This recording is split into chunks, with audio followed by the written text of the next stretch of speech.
So I have a little eye pillow here. Sometimes this helps me remember to relax my forehead a little bit better and keep my gaze focused inwards on my third eye. So if you have an eye pillow, this is a beautiful one. I'll link in the description box an option to invest in for these more yin-like practices. So we'll start on our backs.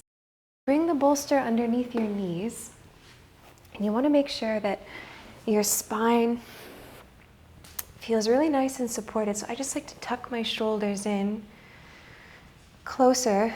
And then once you have settled in here to your posture,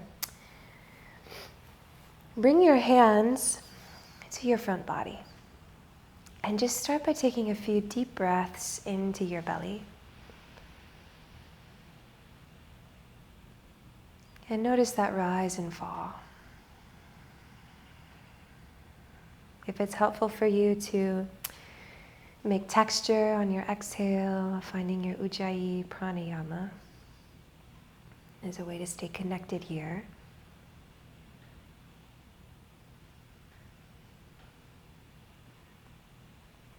You are always welcome to modify the practice to suit what you need.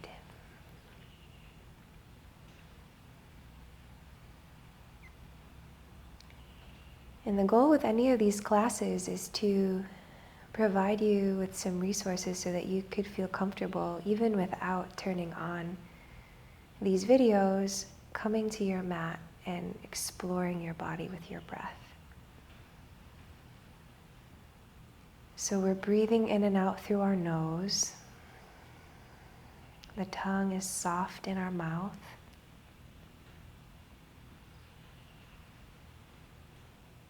And we're just observing how smooth and connected our breath feels here. And feeling safe and supported here now with this beautiful opportunity to practice.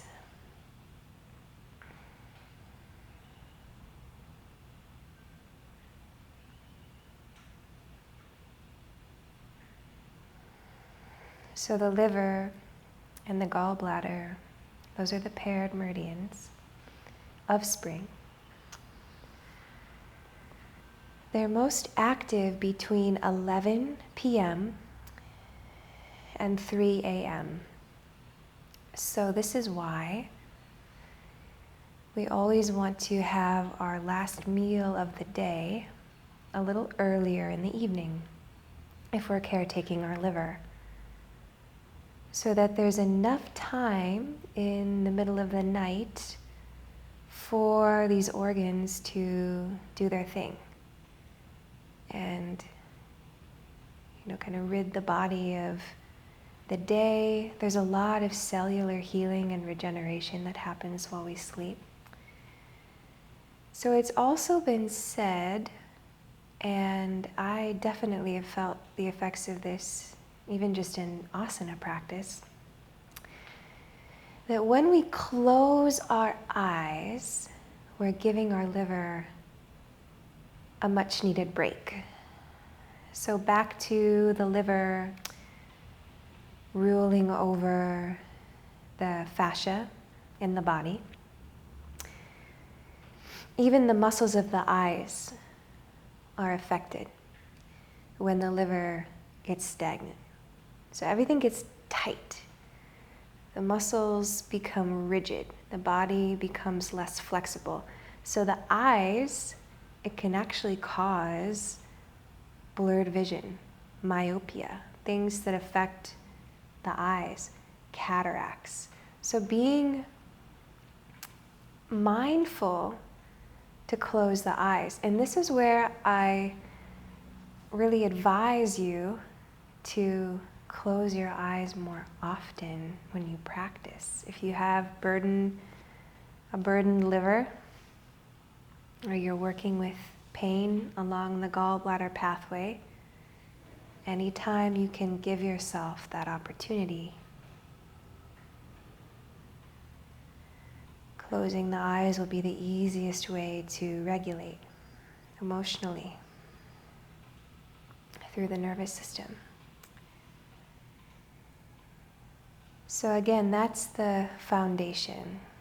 When we get pain in the gallbladder, we're addressing the liver. Continuing your deep breaths here, in and out. You can imagine the way that your diaphragm situates itself here. It's connected to the liver.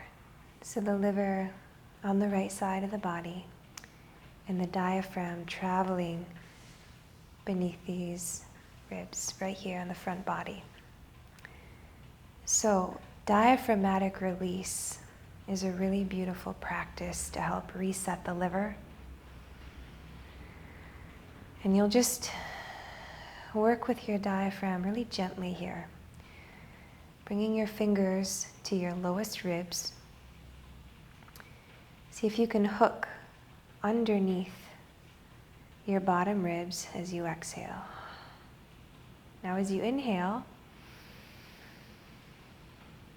you should feel the diaphragm pressing up into your fingers. And you can just work with this, pressing up and in more as you breathe out.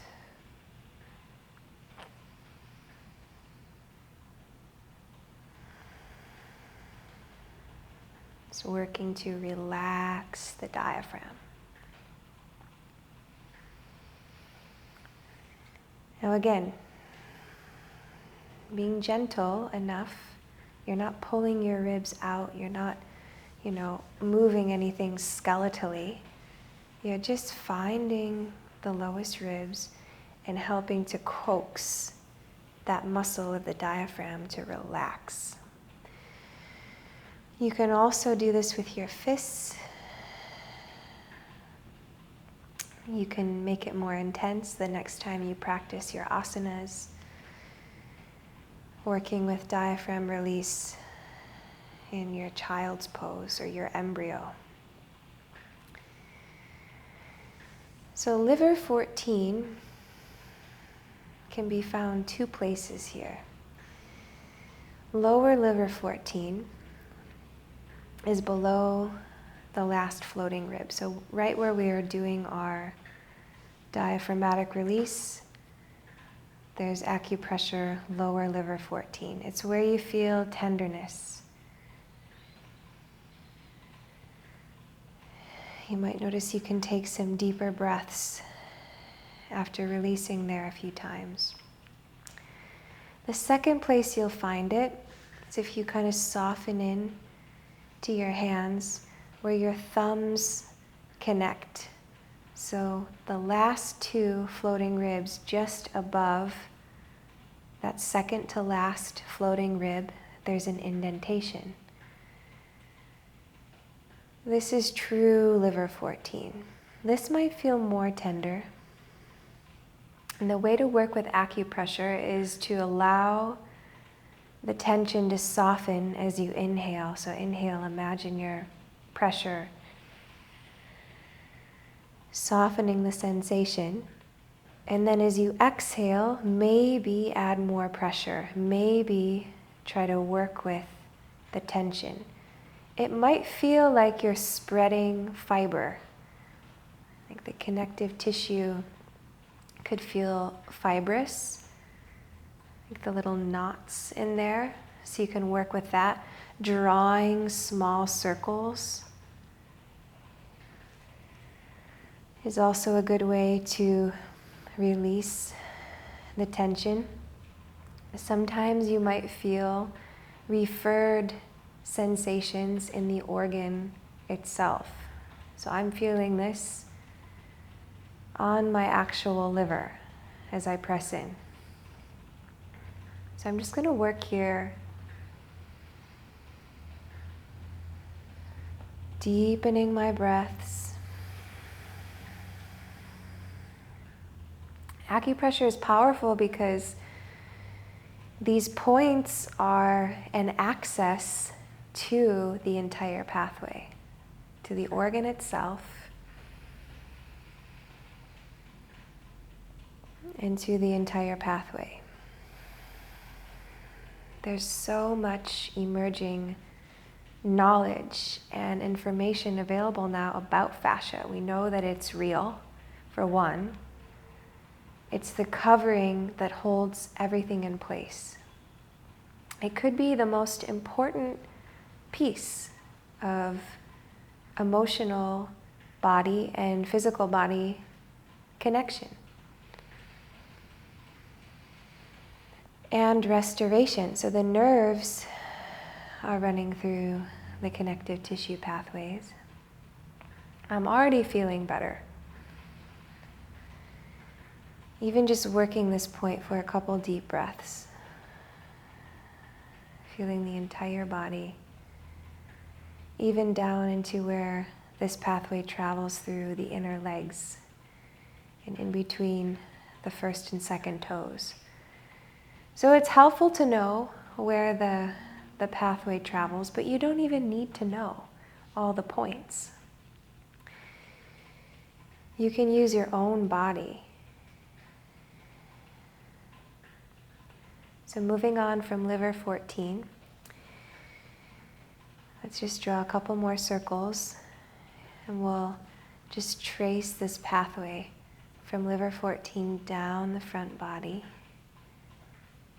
travels through the inner groin, the inner thighs, inner knees, and then you can lift up your knees here, just squeeze your knees into your side body for a second, massage your back body. Run your fingers inside of your calves and your ankles.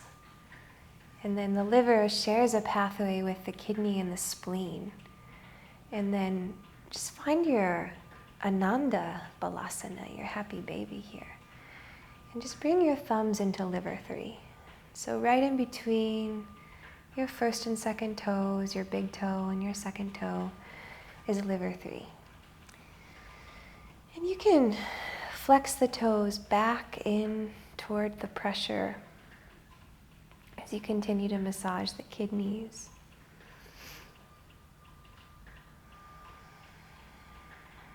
Another thing that might feel nice to do is just to peace finger grip your big toes on the inner big toes. So where the point, the pathway begins. So you're just squeezing there, the big toe. And then once you've spent a little time in your mind's eye tracing this pathway, you can close your knees together and scoop up your knees into your front body now. So one more opportunity to diaphragm release. And then we'll roll over onto our left side for a moment and just rest the left side of the skull and the left arm for a moment. Take some deep breaths.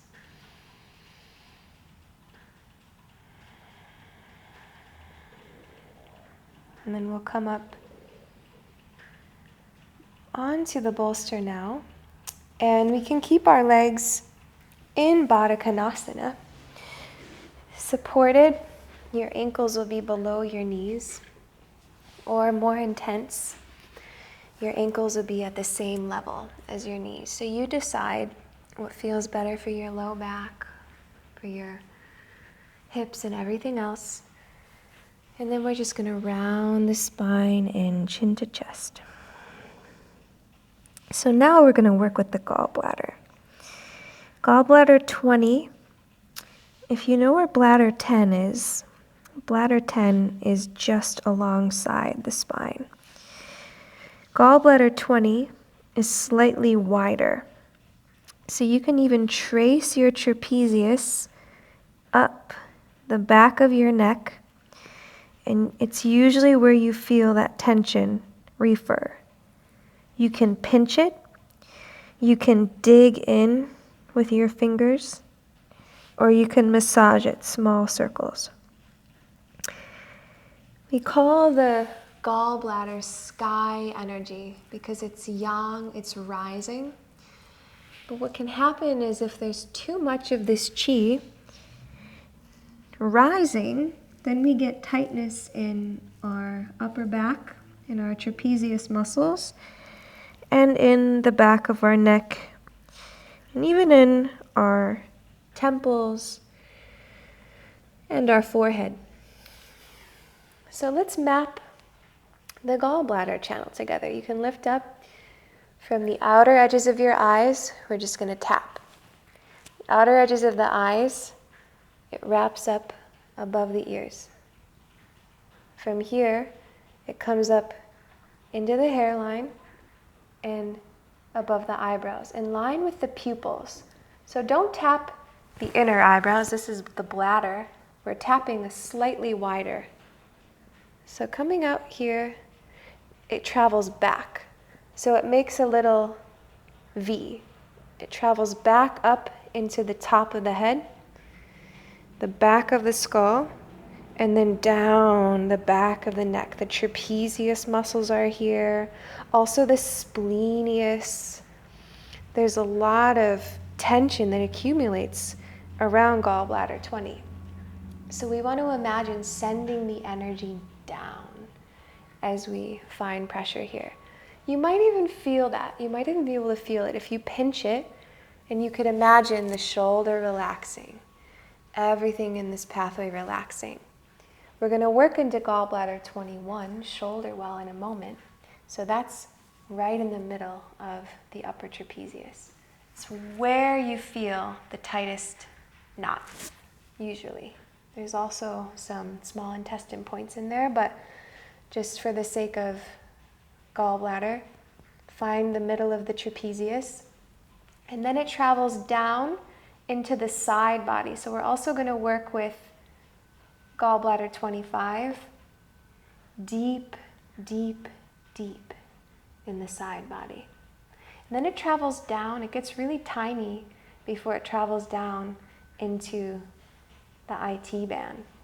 And this is where there's a lot of tension in the hips. The IT band, the outer hips. And so we can just kind of use some fists here to wake that up. And then it travels down the outer calves into the fourth toe. So it's a really long pathway. It's also the pathway that traverses the most of our body's joints. So back to our introduction, when we think about joints being an area of major impingement and they're affected a lot, there's a lot of stagnation that can happen because of these transits. So when we work with a channel like the gallbladder, it can really help free up a lot of pain and like feel really light and open. So that's the pathway. And you don't have to remember it all today, but just keep it in mind if you feel, referred sensations from these points. It's pretty powerful. So we'll go back into our Baddha Konasana here, rounding chin to chest. And now here we're going to have some fun with the trapezius. So this is going to be it should feel really good to release this point, especially in the spring. If you get allergies or you just feel like general congestion and tightness in the upper body. So gallbladder 21 in the middle of the trapezius. So halfway between your jaw and your shoulder, halfway. You can find the trapezius. Also, don't be afraid of the back body. Don't be afraid of the side body with acupressure. When we really think about like cutting off circulation or like touching an artery or something like that, it's really, those are protected for a reason. So they're on the front body, they're on the interior pathway of the body. So when we work with the yang channels, they're protective for a reason. So it means we can use stronger pressure. So just a note, because sometimes you will get a sensation that feels like, oh my gosh, am I okay? And it could be really powerful to stay and hold that pressure and let something flow. And the only time you ever want to back off is if it's really sharp pain or if you feel a pulse. Don't ever hold a pulse, but that would be like your carotid. That would be the front of the neck. So, and there are even really powerful points on the front body that we work with. We're just not like squeezing in here. So when we're squeezing in the trapezius, we're trying to find this idea of sending the chi down. So you want to hook in. You can pinch, especially if you have really strong muscles, you can pinch your trapezius. So you can find gallbladder 21 and kind of pinch in the trapezius and then just hold some pressure there. Deep breaths. You might feel sensation wrapping up around the side of your face. Remember where the pathway travels. You might have one side that feels more reactive. Maybe you need more pressure on that side. Stay connected to your breaths. Try to relax your brow, your tongue, your jaw. And we'll stay here for 15 breaths.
So you might notice that as you stand on a point, after some time, the acupressure will relax the knot. So then from there you can spread all of that muscle tissue. So you can imagine spreading out your trapezius. And it's really powerful to keep your face relaxed and open. You're welcome to always try this lifted too. Hook your fingers into gallbladder 21 and just dig your fingers down, down and in.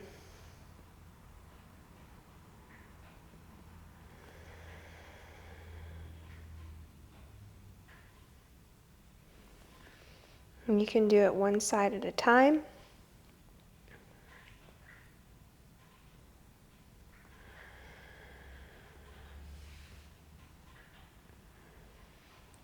So with acupressure, just like with our yin postures, or holding an asana for a really long time, you might lose that initial feedback that first led you to a point. to begin with. So that would be a good signal to either use stronger pressure or slightly move your fingers around until you can find another area. So they've done really amazing studies of mapping these points in the body. And it's really fascinating. They're usually where a muscle is separated. So we call that a septa, where you can get really deep down in between two sections of muscle. It could also be a fossa, an area where there's like a little indentation in a bone, where there's pressure that you can apply. And if you could imagine your finger, so here are two muscles and where they separate. Your finger is putting pressure in to affect a deeper layer in the body. So because connective tissue covers over the entire body, the acupressure is radiating beyond just the area where we're pressing in. So this is where it's powerful. So they've mapped these points and they can move anywhere 1/4 of an inch to an inch away from where a book would tell you where the point exists. So use your own body.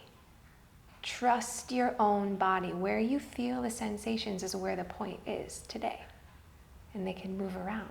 They're different because the body's moving and things are changing and organs are moving and everything's in flux. So just a note about that. All right, let's come into the gallbladder deeper. So let's come onto our bolster now. We'll put the right side of our skull in the back of our hand, or in the palm of our hand rather. So we have the bolster underneath the right ribs, and we'll work into the gallbladder below the ribs. So this is a really deep point. And again, think about how the entire side body is connected. And give yourself some time to breathe in and open up.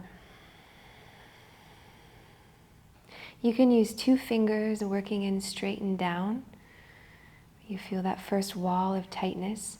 You could also use your thumb.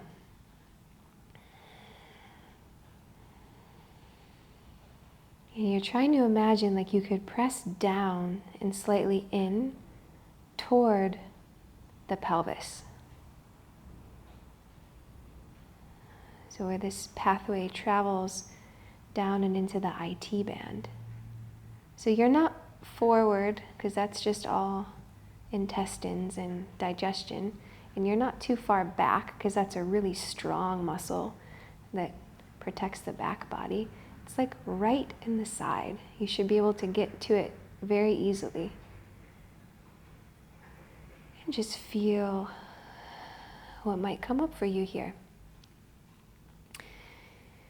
So in addition to working with gallbladder and the side body,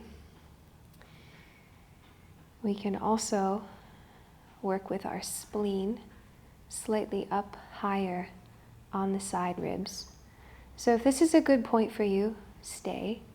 Otherwise, travel in between your ribs about 4 fingers down from the bottom of your armpit. And work into your spleen. Spleen 21. It's a really good point for the earth element. These few months here, April and May, bring us into the earth element again as the seasons change from winter to spring. So the earth element is grounding and centering energy. It's the stomach and spleen, meridian pathways, and it's also the second chakra. So when we work with the root chakra, that's mainly the energy of the winter time, our kidneys and our bladder. And then as the seasons change, we can readdress the sacral chakra through nourishment and support. And then that brings us into the expression of the third chakra, Manipura, which is that creative drive and the winds of change and growth and expansion that is the liver. So everything is a cycle of seasonal wisdom. And a familiar scenario that you might have experienced is a phenomenon known as wood attacking earth. So when the wood element is overabundant, the liver is stagnant, and the liver needs relief, it can start to affect digestion and start to attack the earth element, which is the stomach and spleen. So even just by working with the liver and relieving the liver, we're building the spleen. But we can also do that with acupressure. So this very centering, the spleen is like the energy of an inversion where you pull your legs in toward each other and lift them up. It's the energy of everything being held in place. That's the spleen. Everything being supported and nurtured. It's the great mother. It nurtures all. If you have spleen qi deficiency, you could eat more earth element foods, sweet potato, carrots, squash, yellow and orange foods, foods that are round, things that harmonize the earth element. So a couple deeper breaths wherever you are, if you're on gallbladder or spleen here. Give yourself a little time to work with your breath.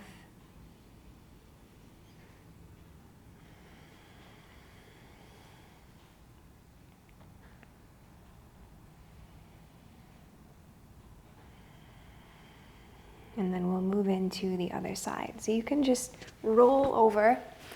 I'm going to take my bolster to the other end of the mat so I can still see you. And then again, supporting your head. If you wanted to, you could even still be on gallbladder 20, getting some nice acupressure in there for the back of the skull, the base of the head. And then again, find that deep side body connective tissue.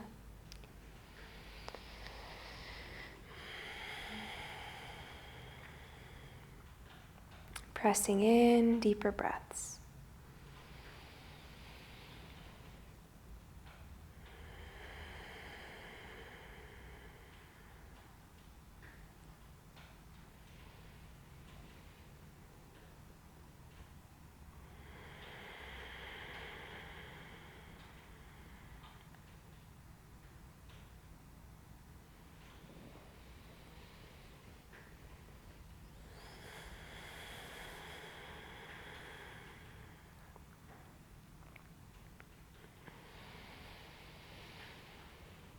This is also a really great point for daimai, the belt vessel, if you're working with the extraordinary meridians.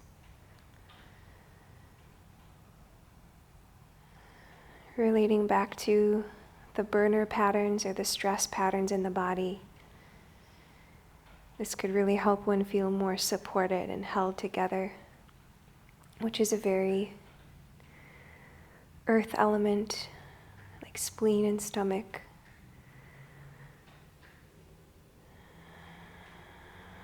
Pattern. There's something really powerful too about this being a practice that we do with our own hands. So I love getting acupuncture. I love going and having my friend needle the areas and then I can just relax and I don't have to put them in myself. But acupressure, there's something about it being our own body and our own hand that our nervous system almost accepts a little bit more than if it were someone else. But it's great to get massage therapy or structural integration or having a really gifted healer work on you, because their energy can really caretake and support you. So as healers, it's really important to do practices like this and to caretake ourselves so that we don't get burnt out. Around a lot of other energy, sometimes that can really take its toll. So try to rebuild yourself as much as you give away. You're welcome to stay, keep working with gallbladder, especially if it's tender. Maybe it feels a little more intense here on the right side because our liver's right there. In the same way that spleen might feel more sensitive on the left side because that's where it is.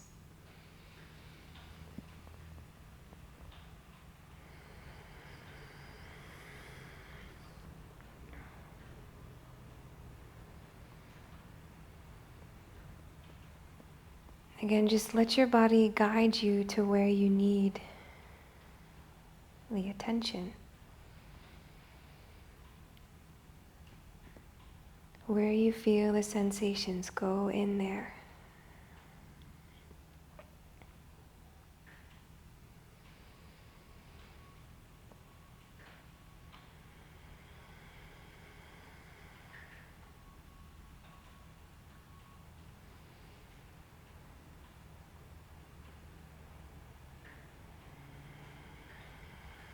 And you can use a little more pressure as you exhale.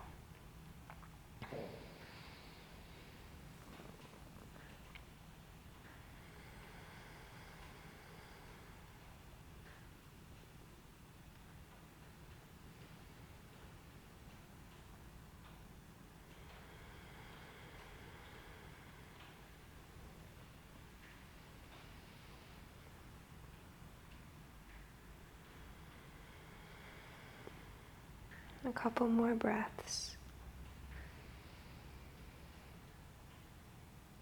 Seeing if something can let go for you here.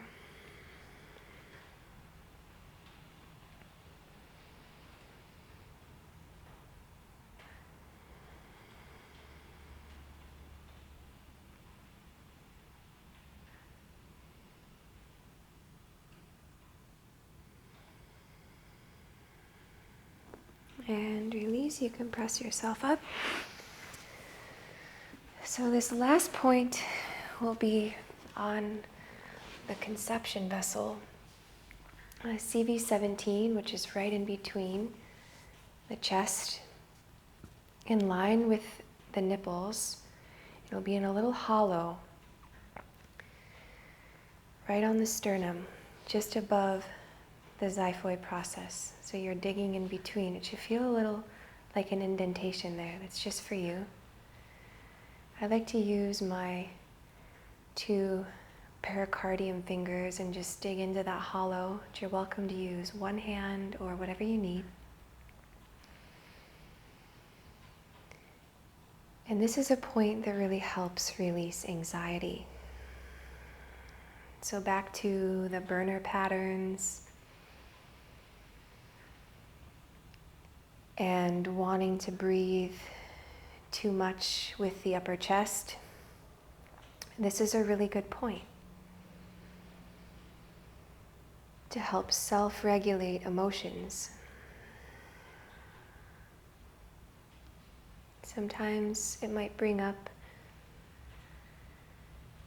buried emotions, if you feel the urge to cry or sigh, or it might also feel just like a rush of love or whatever you feel. Be with that here for a few moments. And then really enjoy all that space that we've created through Side body acupressure, like really sit up tall, lift the sternum, and relax the shoulders down.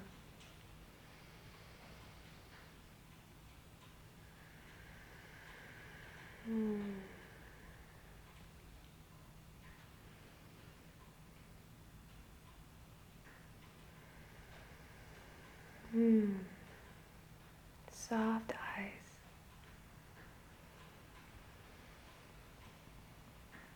See if you can do 10 breaths here, keeping that steady pressure, tongue soft.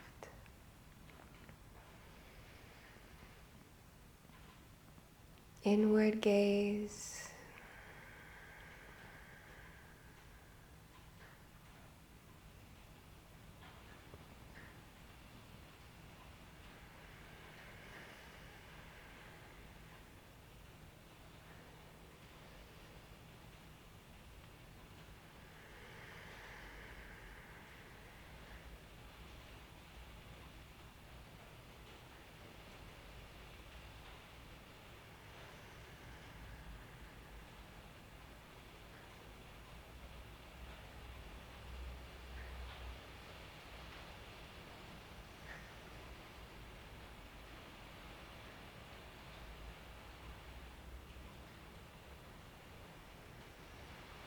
This is where the power of acupressure can really be felt.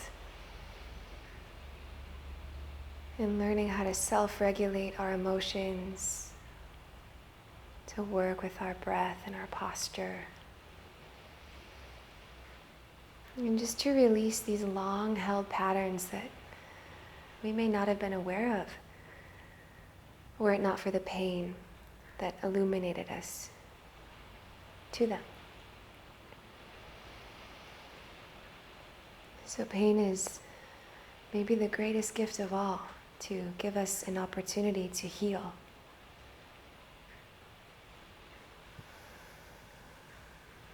When you're finished, bring your thumb and your index finger together on the top of your knees here. And we'll just bow our chin into our chest. And let's watch our diaphragm for 10 more breaths.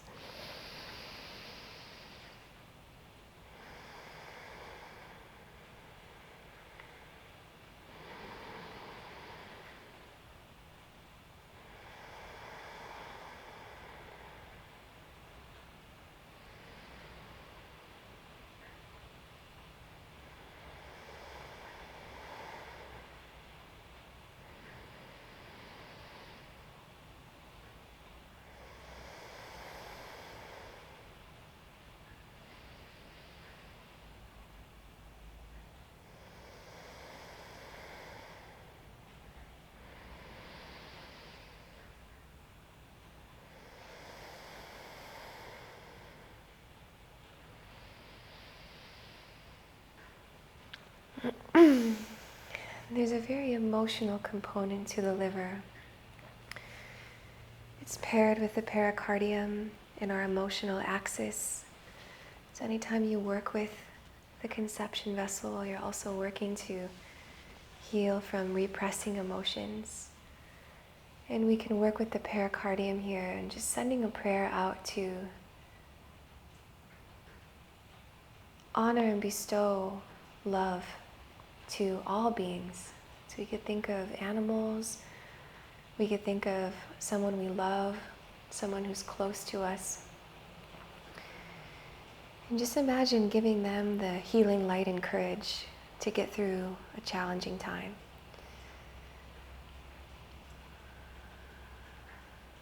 We'll inhale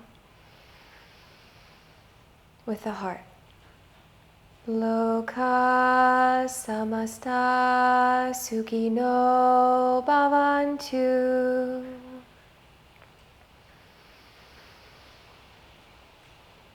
Loka samasta sukhino bhavantu.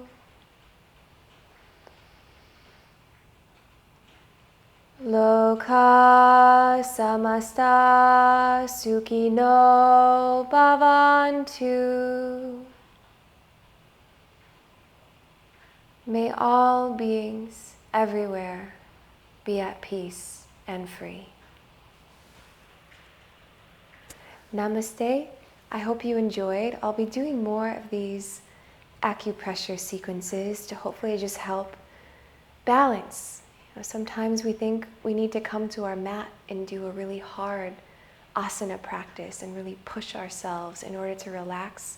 Sometimes we can just bring ourselves to the mat and relax in order to balance the very young and active lives that we all lead. So again, I so appreciate all of you so much, and I'll see you very soon.